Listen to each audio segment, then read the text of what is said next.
Lecture Hall 47 was, by far, the largest one in the complex. It was a point of pride for Professor Ed, something that he, in his mind, had earned. It also had the dubious honor of possessing a piece of history so archaic that it was shunned by every other professor in the university, a blackboard. Blackboards were, according to the professor, one of the few useful things humanity had provided in the 2 decades post-contact. It's not that his people, or any other people for that matter, were incapable of producing slate and chalk, it's that nobody else clung to such archaic traditions with quite as much vigor. But it was a useful one, and thus it was tolerated, and when he was feeling charitable, it was defended. It helped him single out those students who were meticulous enough to take their own notes instead of relying on digitized lectures and holographic slides. The fact that it gave him projectiles with which to discipline the stupid and the unruly was a completely unintentional and entirely secondary benefit. Professor Ed's exterior mandibles twitched in excitement. It was the first day of the first semester. The heady perfume of innocence and optimism was as infectious as it was omnipresent. Many of the, arguably saner, custodial staff would claim that the professor simply spent too much time inhaling formaldehyde and cleaning agents, and it had finally gotten to him. Whatever the air quality of Hall 47 may have been, the true source of the professor's glee was his students. He wouldn't waste time covering the syllabus and explaining his expectations. The idiots could read it themselves. Those of them who couldn't or wouldn't had no place being at the best university in the spiral arm, if not the galaxy. He'd go straight for the throat and disabuse them of any notions of complacency, any vestiges of naivety in any physical or psychological frailty. He hummed, a terrifying sound produced by his species' vocal cords and jaws, as he lined up his chalk. The pieces used for writing, pristine and fresh from their boxes, were carefully slotted into styli to prevent premature breaking, while the old ones, used for throwing, were set into 4 distinct piles, one for each manipulator. The doors at the front of the building unlocked, and the sounds of hooves, feet, wings, suction cups, and whatever else the myriad species of the galaxy used for locomotion filled the building. The cacophony of movement only occasionally disrupted by the quiet murmurs of uneasy students seeking directions. He sighed when the humans arrived. Of course, they had arrived together, of course they all knew each other, and it was only natural they would be the loudest mammals in the damn building. They weren't a bad race per se, they were just insufferably cocky. Sure, they had arrived on the galactic scene with all the subtlety of a supernova, won a war, turned religious fanatics into a fine mist, and were possessed of a few amusing mutations and adaptations, but still, they could at least keep up some pretense of humility. Dr. Ed was amazed that even after 20 years not a single human had been devoured by a skrylet, especially given the number of them that had either tried to pet them or gotten drunk and tried to fight them. It might be that he was underestimating the impact that the Styx firestorms had had on the galaxy, or the mental scars left by St. Aubin's guns, but really, it was just a matter of time. The students finally arrived at his hall. The multitude of shapes and forms brought a renewed smile to his face. The tapestry of life was one of the most beautiful sights in the galaxy, and there was no better place to witness it than a university. Every species, every race, every sapient in attendance had to coexist in close proximity without prejudice, at least on paper anyways. The confusion on the students' faces as they entered the hall was one of the few things which Dr. Ed lived for, a brief moment of levity before his work began. It was a natural for a generation who had grown up rarely holding a stylus. The projectors weren't on, there were no models to reveal the subject of the day there weren't even any displays, there was only the blackboard which none of the students had ever seen, almost none of them anyways. Dude, a chalkboard. One human said, elbowing his friend in the ribs, shattering the moment. Huh? Man. It's like being in Mrs. Braun's class. The first human laughed, the second one laughed with him, both were deserving targets. Chalk, fired with pinpoint accuracy, hit the 2 humans in the forehead, shutting them up and motivating them to find their seats, just like Mrs. Braun. The tall one grinned. Dude, shut up. The other punched him in the shoulder. A display of violence that granted them a wide berth and ensured the seats around them remained empty. The two humans fell silent under the gaze of a cluster of their professor's eyes, both suddenly interested in brushing the chalk dust on their clothes in silence while the other students waited in relative sedation for their professor to speak, lest they too suffer a barrage of chalk. So Professor Ed began letting his gaze wander the hall since the humans have drawn attention to themselves. Can anyone classify their home world and species? It might be a bit beyond them, but understanding the classification system was part of the reading he required his students to have done before the year began. A student from the third row raised its appendage, the third row, where students eager not to appear too eager Saturday, yes? Homo sapiens, the thinking man colloquially known as humans, evolved on Earth. A Category 6 death world. The student proclaimed. Professor Ed regarded the student silently for a moment before directing his eyes to the hall at large. How many of you also know that Earth is a death world? Most of the hall, save for the pair of humans sitting off to the side, raised their appendages. How many of you know that from watching the Terminatus trilogy? Again, most of the hands, reluctantly, stayed up. Well, you are all, as is colloquially known. He turned all his eye clusters to the student who withered away under his glare. Wrong. He whipped a piece of chalk at the student's head. If you're going to be pompous, be right. Earth is not classified a death world, and even if it were, it would be a solid Category 3, maybe a 5 if you squint and play with the data, but never. Never. A Category 6. He paused to survey the assembled students. Does anyone know what Earth is actually classified as? A few hesitant students slowly marshaled the courage to speak. Earth is a crucible world. A syrinx chirped, wings fluttering to bat away any chalk that might go its way. Yes. Dr. Ed began writing on the blackboards behind him. Why are crucible worlds not scaled? Because there was no reason to. The student ventured. Correct. Conventional wisdom holds that crucible worlds are too unstable to host sapient life.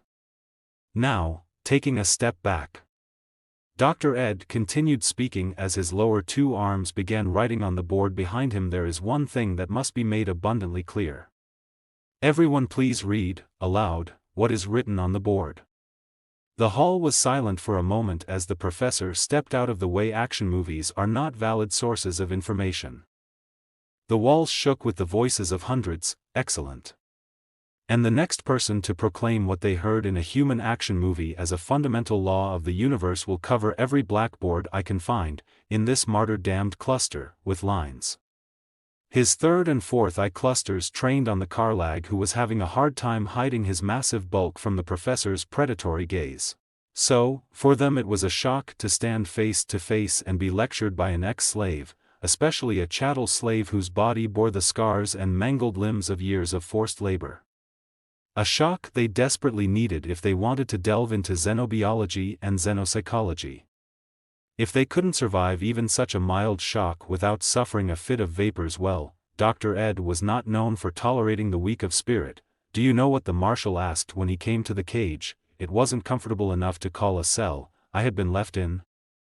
Some of his students, the ones who had taken the course planning to pass time, twitched towards the doors when his men broke open the cages of the others. They tried to kill their would-be rescuers.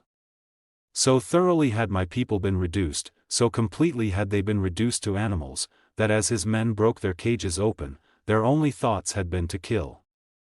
The last thought they had as thinking beings was of revenge, so when they were made into animals, that's the only one that remained.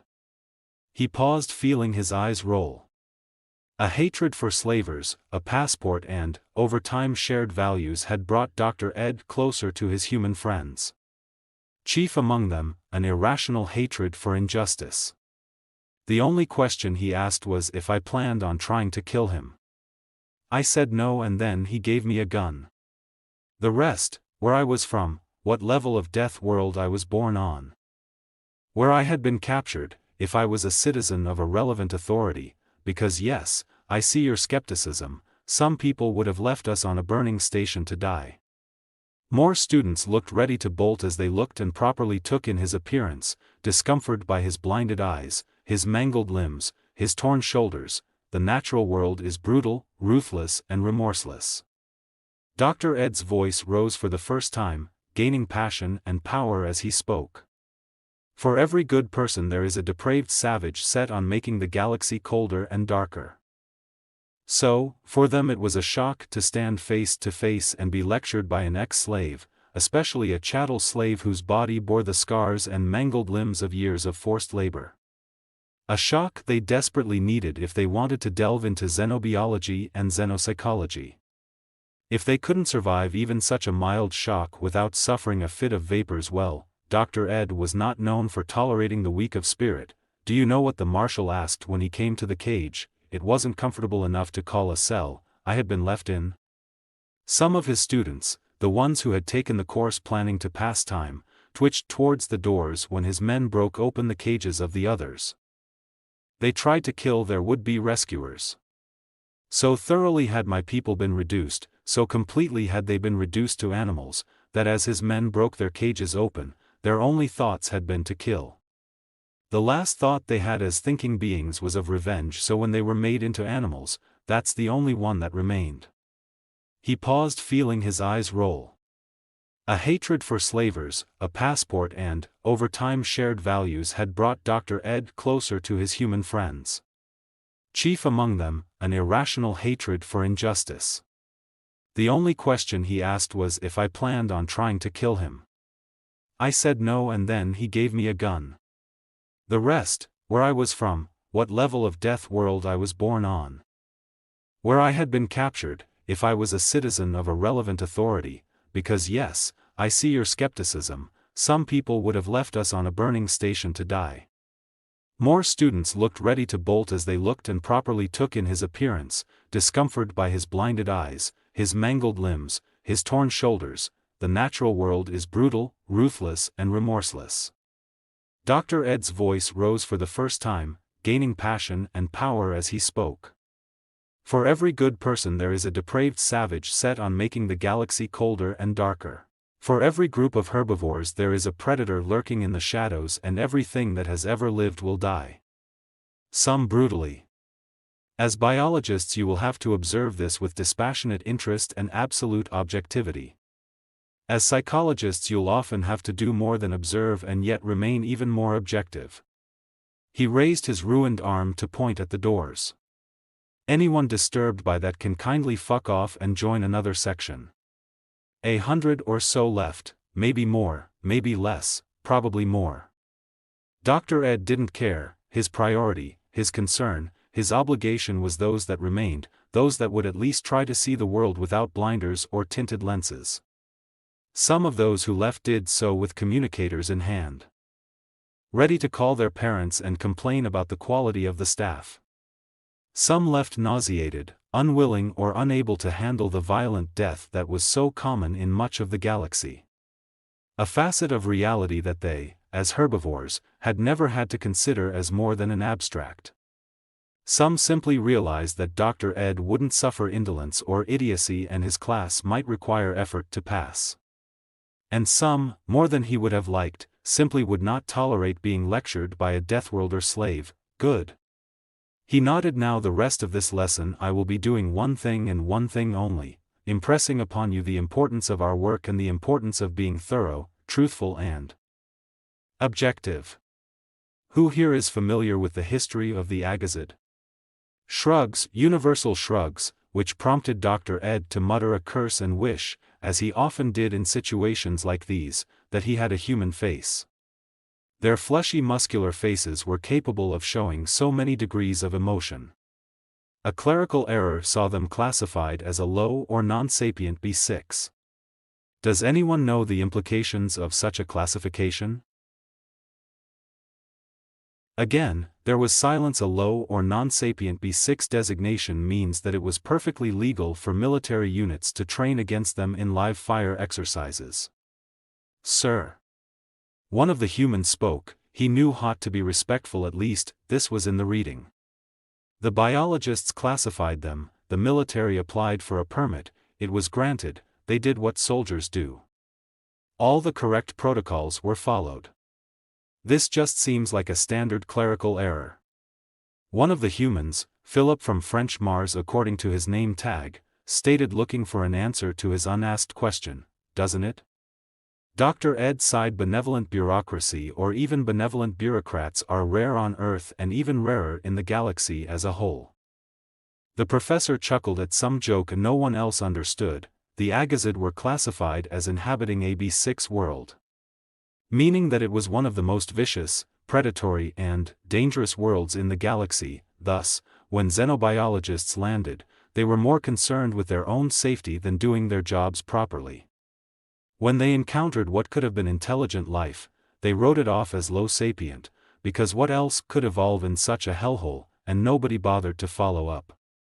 Dr. Ed laughed a bitter laugh. Never mind a follow-up, nobody bothered to go over the initial survey reports until the atrocities came to light.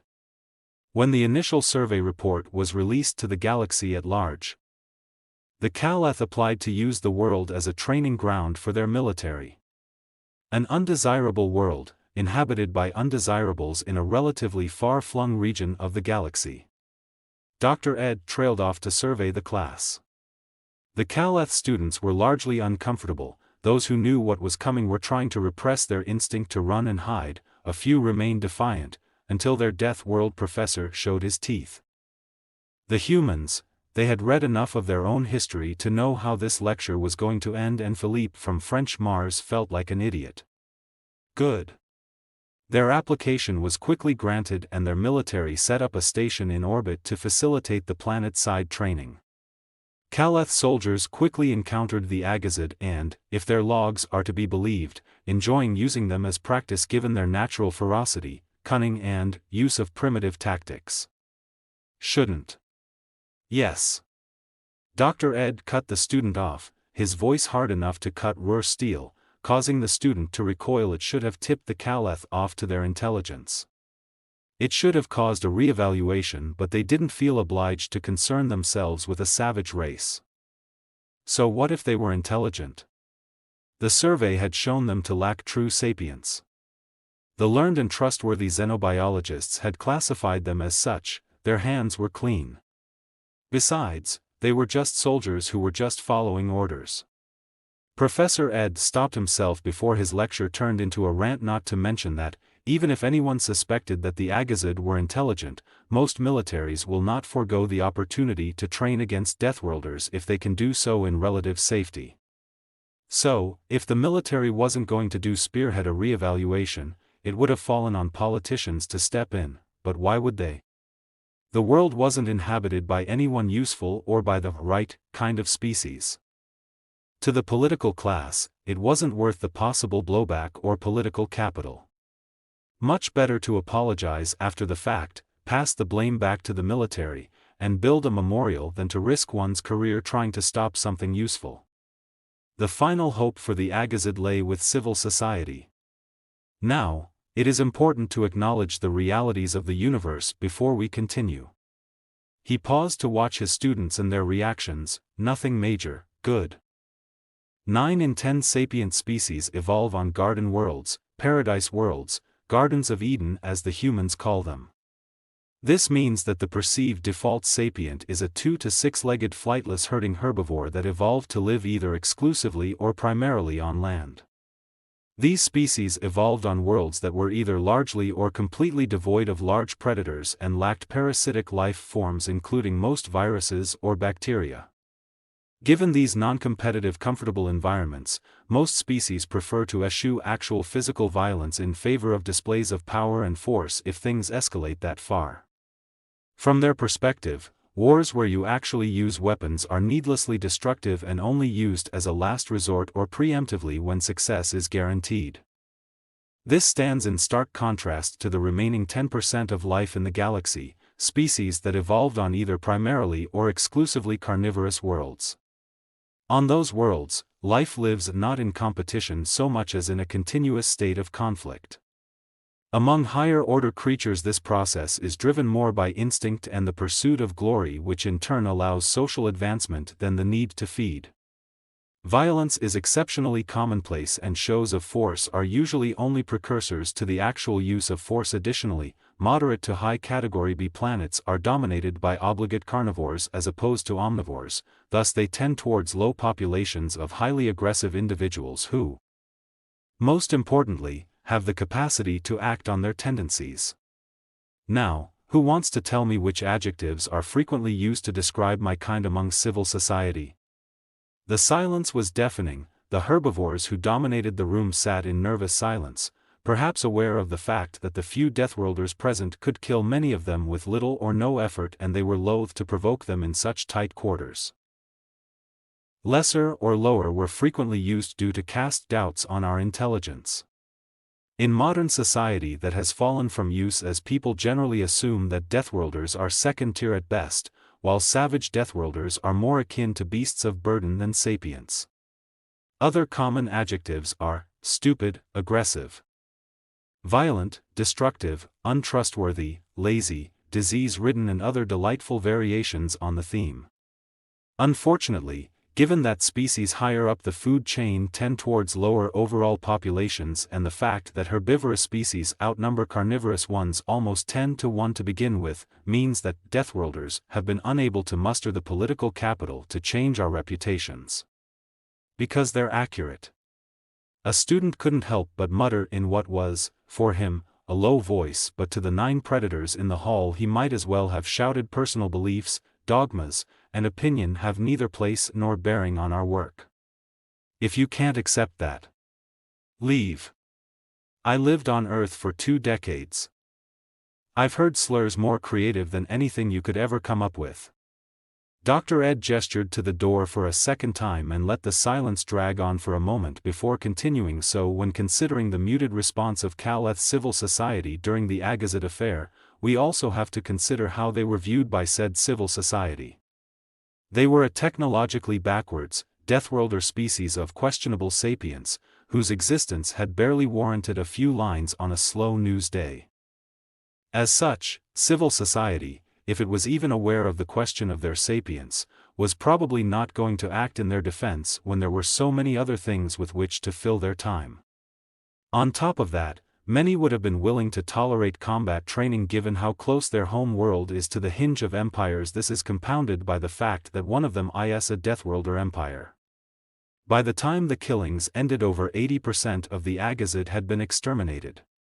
They lost much of their technological and social progress and have regressed from bronze and iron tribal confederations to primitive, isolated, xenophobic clans.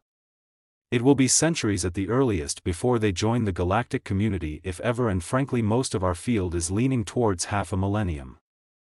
That is why our work is so important. If we do our jobs properly, thoroughly, and, well, we play a central role in expanding our understanding of life in our galaxy and ensuring that all species, no matter their origins, can find a place in the larger galactic whole.